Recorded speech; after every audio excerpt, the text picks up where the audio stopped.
Morning students, मैं प्रमोद मगरैया आपको class 9 की साइंस पढ़ाने वाला हूँ। क्लास 9 में अपन लोग क्या पढ़ेंगे, अध्याय 2 पढ़ेंगे, वो भी विज्ञान का। क्या विज्ञान का? आपको पता है मैं विज्ञान पढ़ाता हूँ, ठीक है। तो इसमें क्या करना है, अपन को विज्ञान का लेसन 2 पढ़ने वाले हैं। कौन सी? क्लास 9 का, ठीक है। अब क्लास 9 में लेसन 2 जो पढ़ने वाले हैं, पहले उसका ये देखते हैं उसका नेम क्या है। उसका नेम है, क्या हमारे आसपास के पदार्थ शुद्ध हैं? क्या हमारे आसपास के पदार्थ शुद्ध हैं? क्या है? शुद्ध हैं, ठीक है।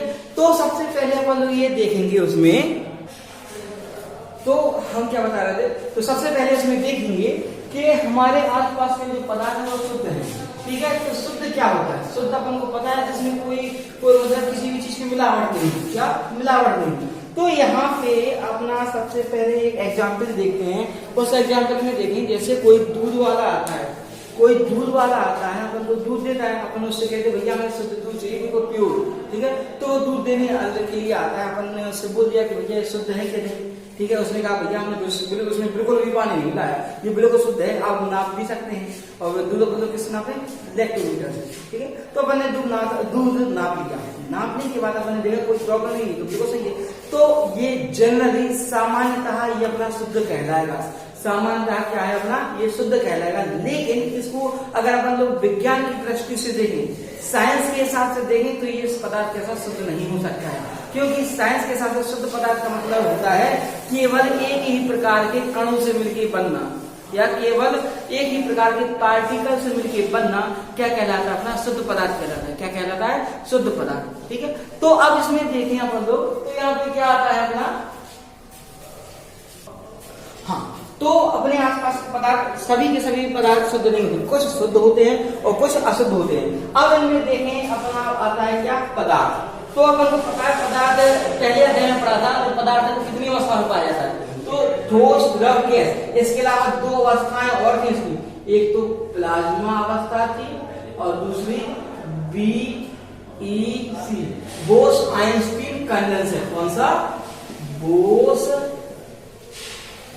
Einstein condenser.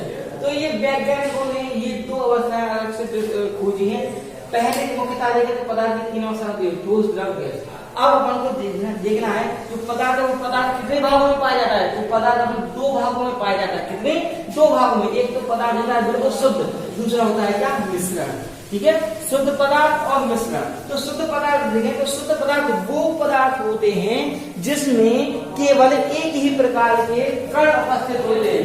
वे ऐसे पदार्थ जिसमें केवल एक ही प्रकार के कण या अणु या परमाणु उपस्थित होते हैं, क्या कहलाते हैं? शुद्ध पदार्थ कहलाते हैं। क्या कहलाते हैं? शुद्ध पदार्थ, ठीक है। अगर फिर से हम लोग देखें तो ऐसे पदार्थ जिसमें केवल एक ही प्रकार के अणु, परमाणु या कण पाए जाते हैं, क्या कहलाते हैं? शुद्ध पदार्थ। और ये शुद्ध पदार्थ में 2 प्रकार के होते हैं। कितने प्रकार के होते हैं? 2 प्रकार के होते हैं। एक तो होता है तत्व, दूसरा होता है क्या? यौगिक। पहला है क्या? तत्व, दूसरा क्या है? यौगिक।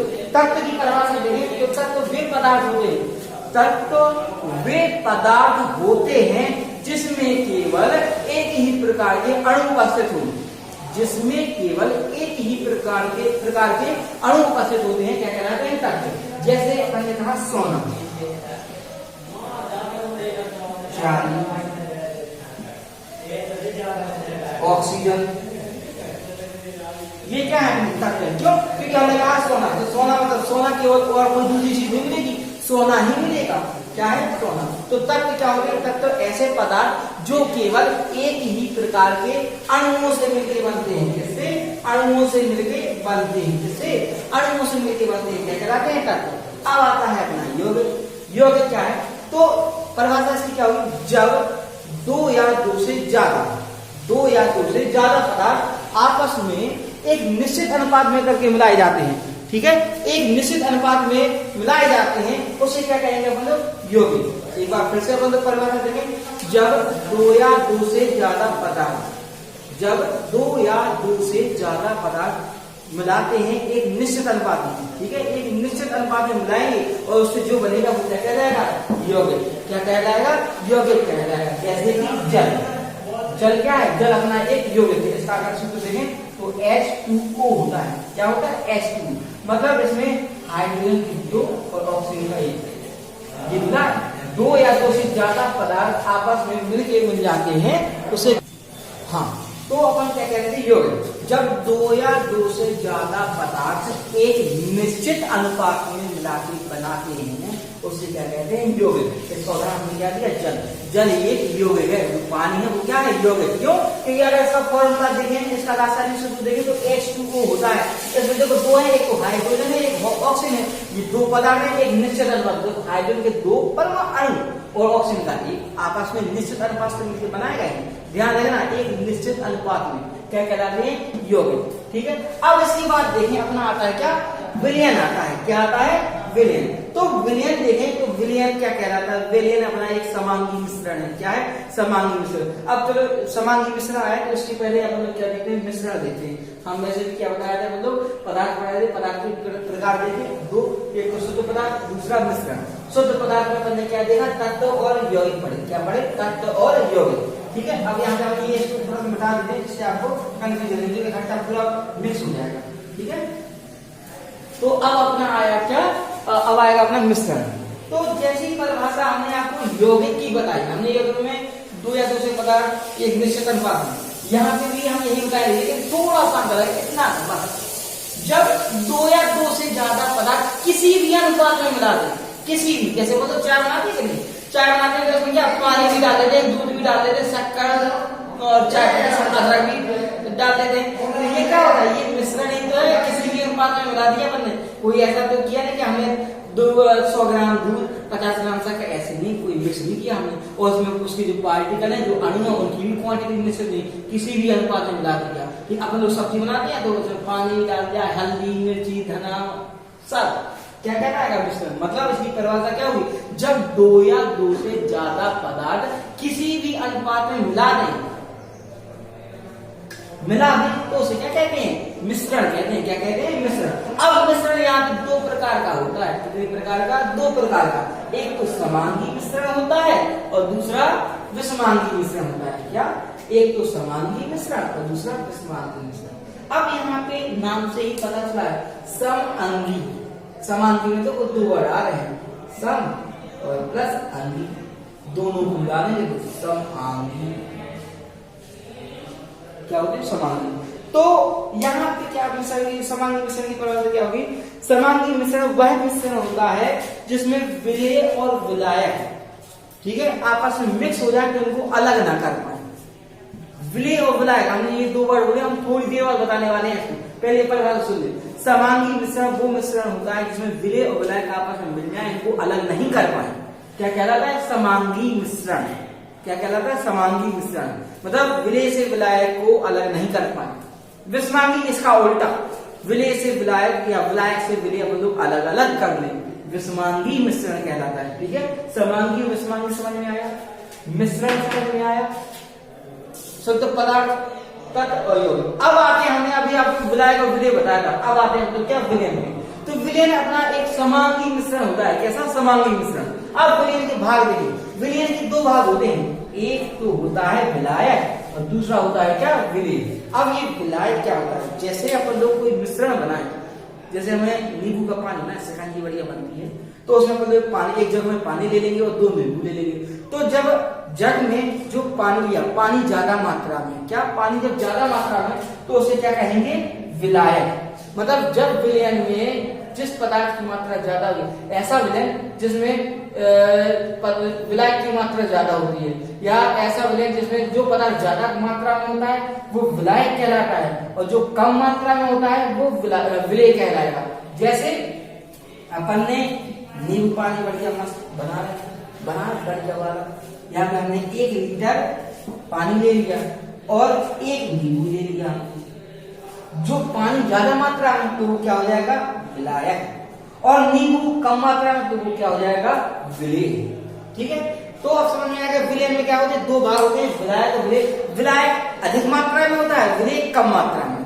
ठीक है, अब इसके अलावा एक और तरीका है, विलायक वो होते हैं जिसमें कोई भी चीज घोलते हैं, जिसमें मतलब पानी में अपन लोग कोई चीज घोले तो पानी हो जाएगा विलायक, और जो घोल रहा है, जैसे नींबू का हमने घोला, उसमें नींबू कम मात्रा में नींबू को घोल रहे हैं, वो हो जाएगा विलेय। ठीक है, एक उदाहरण जैसे हमने एक गिलास पानी ले लिया और एक चम्मच शक्कर, पानी में शक्कर घोली, तो जिसको घोल रहे हैं, किसको घोल रहे हैं, पानी शक्कर को घोल रहे हैं, शक्कर हो जाएगा विलेय, और जिसमें घोल रहे हैं किसमें, पानी में, तो पानी हो जाएगा क्या, विलायक।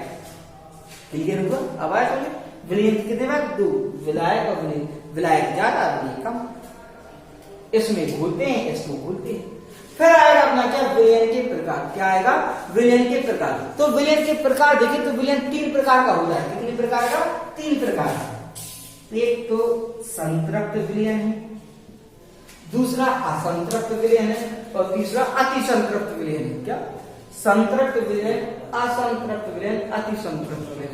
इसका सबसे पहले हम एक आपको उदाहरण देंगे, उदाहरण से आपको समझ में आ जाएगा।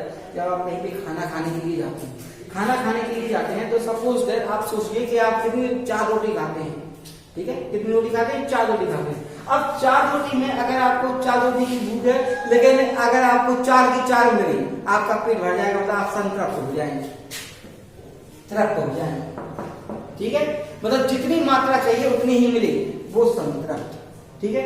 अब 4 रोटी खाते हैं, 4 की जगह आपको 2 दें और 3 दें, तो एक की कम हो गई ना, मतलब अभी कमी है, वो कहलाएगा असंतृप्त, मतलब अभी अपन लोग तृप्त नहीं हुए, असंतृप्त, ठीक है। और तीसरा होता है अतिसंतृप्त। अतिसंतृप्त में एक बार है अति, वो अति तो अपन लोग जानते हैं, अति सर्वत्र वर्जित, मतलब अति तो बहुत बुरी होती है, किसी भी चीज की अति नहीं करनी चाहिए। तो इसमें क्या होता है, आपको 4 की जगह हमने 8 रोटी खिला दी, 6 रोटी, आपकी कैपेसिटी नहीं थी, फिर भी हमने खिला दी, क्या हो गया, अतिसंतृप्त। क्या हो गया, अतिसंतृप्त। अब इसकी परिभाषा देखिए, ये तो हमने उदाहरण बताया, अब इसकी परिभाषा, संतृप्त विलयन वो विलयन होते हैं जिसमें एक निश्चित ताप पर विलय की और अधिक मात्रा विलायक में घोली जा सके। विलय की मात्रा विलायक में घोली जा सके।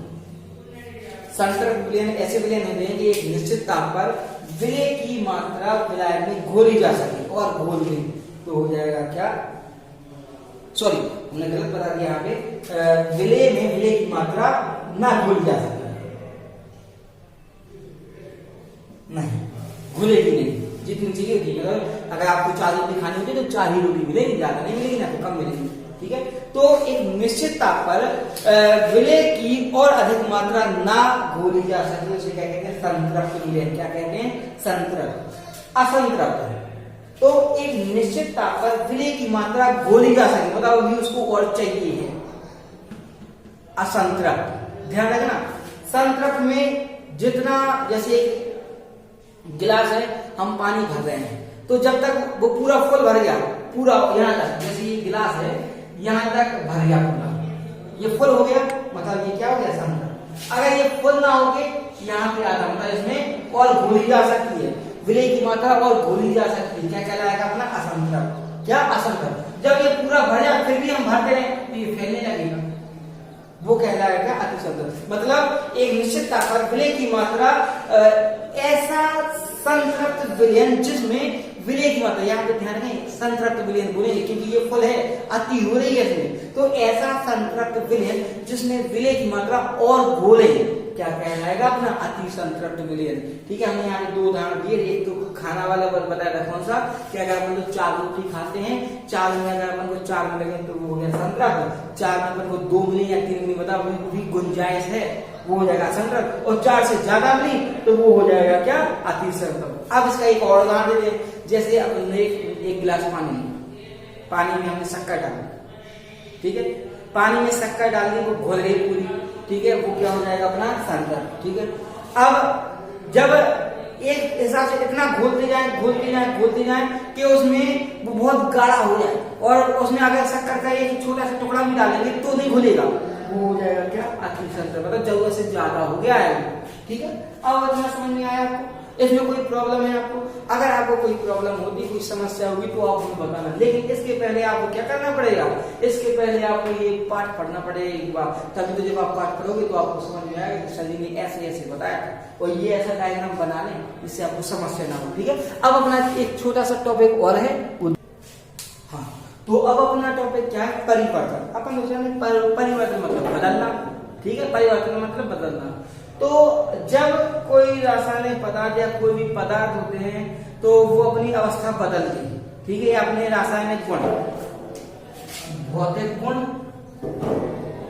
या रासायनिक गुण बदलते हैं, तो उसे क्या कहते हैं, परिवर्तन। भौतिक गुण मतलब जिसमें अपना आकार, आकृति, तापमान, ठीक है, ये सब बदल जाए। जैसे पानी को हम उबालेंगे तो भाप बन जाएगा, लेकिन रहेगा तो पानी, ठंडा होगा तो फिर पानी बन जाएगा। बर्फ बना देंगे तो वो कहलाएगा अपना क्या, भौतिक, ठीक है। और रासायनिक गुण क्या कहते हैं, जब कोई नई चीज बन जाए, जैसे खट्टे से मीठा हो जाए या मीठे से खट्टा हो जाए, ठीक है, तो परिवर्तन क्या कहते हैं, ऐसे जब किसी वस्तु के भौतिक गुण या रासायनिक गुण बदल जाते हैं तो उसे परिवर्तन कहते हैं। क्या कहते हैं, परिवर्तन। परिवर्तन दो प्रकार के होते हैं, कितने, दो प्रकार के, एक तो अपना भौतिक परिवर्तन, दूसरा रासायनिक। भौतिक परिवर्तन क्या होता है, ऐसे परिवर्तन या भौतिक परिवर्तन वो परिवर्तन होते हैं जिसमें कोई भी पदार्थ अपनी अवस्था, अपना आकार, अपना रंग ये बदल देता है, लेकिन उसके भौतिक गुण वही के वही रहेंगे। जैसे पानी है, पानी को हम ठोस में भी बदल सकते हैं, गैस में भी बदल सकते हैं और द्रव में भी, लेकिन रहेगा तो पानी रहेगा। अब रासायनिक परिवर्तन, तो ऐसे परिवर्तन, रासायनिक परिवर्तन ऐसे परिवर्तन होते हैं जिसमें उसके रासायनिक गुण बदल जाए। जैसे दूध मीठा होता है लेकिन इसको दही में बदल लेते हैं, तो खट्टा हो जाता है। दूध के गुण अलग होते हैं, दही के गुण अलग होते हैं। लोहे में जंग लग जाना अलग होता है, पर ये रासायनिक परिवर्तन होते हैं, ठीक है। इसके बाद खाना बनाते हैं तो उसमें बहुत सारे हल्दी वगैरह डालने जो आपस में क्रिया होती है, रासायनिक परिवर्तन कहलाएगा, ठीक है। तो परिवर्तन समझ में आया, भौतिक परिवर्तन और रासायनिक परिवर्तन। अब इसके अलावा अपन को ये तो हमने बता दिया क्या, एक पूरा पार्ट के बारे में कि इस पार्ट में है क्या, ठीक है, इस पार्ट में है क्या। अब इसके बाद अब जो क्लास मिलेगी उस क्लास में अपन को इसके जो मेन टॉपिक है हम वो बताएंगे। वैसे हमने बता तो दिया, इससे आपको पूरा लेसन भी समझ में आ जाएगा, लेकिन कुछ हेडिंग है, हो सकता है चलो हम अभी बता देंगे, शॉर्टकट में बता देंगे, फिर नेक्स्ट क्लास में अपन को और डीपली पढ़ेंगे, ठीक है। हाँ, तो अपन लोग ये इसमें कुछ टॉपिक है, ये अपन लोग पहले पढ़ते हैं, फिर लास्ट की नेक्स्ट जो क्लास लगेगी अपन उसमें हम और आगे का बता देंगे, ठीक है। सबसे पहले आता है क्या, मिश्रण। क्या मिश्रण, तो हमने आपको बताया था जब दो या दो से ज्यादा पदार्थ किसी भी अनुपात में मिलाकर बनते हैं तो उसे मिश्रण कहते हैं।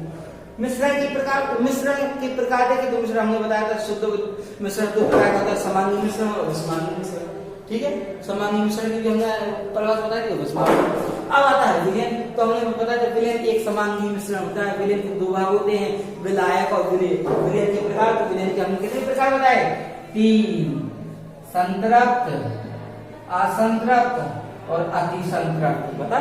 इसके बाद विलयन की सांद्रता। अब यहाँ पे एक चीज है, विलयन की सांद्रता। नॉर्मल सी भाषा में देखें तो सीधा होगा विलयन की का गाढ़ा, कितना गाढ़ा है, कम गाढ़ा है तो कम सांद्र होगा, ज्यादा गाढ़ा है तो ज्यादा सांद्र होगा, ठीक है। उसको सांद्रता कहेंगे, क्या कहेंगे, सांद्रता। विलयन की सांद्रता का एक सूत्र होता है, निकालेंगे विलय की सांद्रता बटे विलयन की सांद्रता बटे गुणन 100। विलय की सांद्रता मतलब जो विलय मिला रहे हैं, जैसे हमने पानी में शक्कर मिला, तो शक्कर की सांद्रता कितनी है, पूरे जो नींबू पानी बन गया उसकी सांद्रता कितनी है, और उसमें गुणा 100 कर देंगे, ठीक है। तो ये अपना हो जाएगा, ठीक है। तो इसी के साथ ही अपना टॉपिक होता है, बाकी का टॉपिक अपना जो रहता है वो नेक्स्ट क्लास में रहेगा।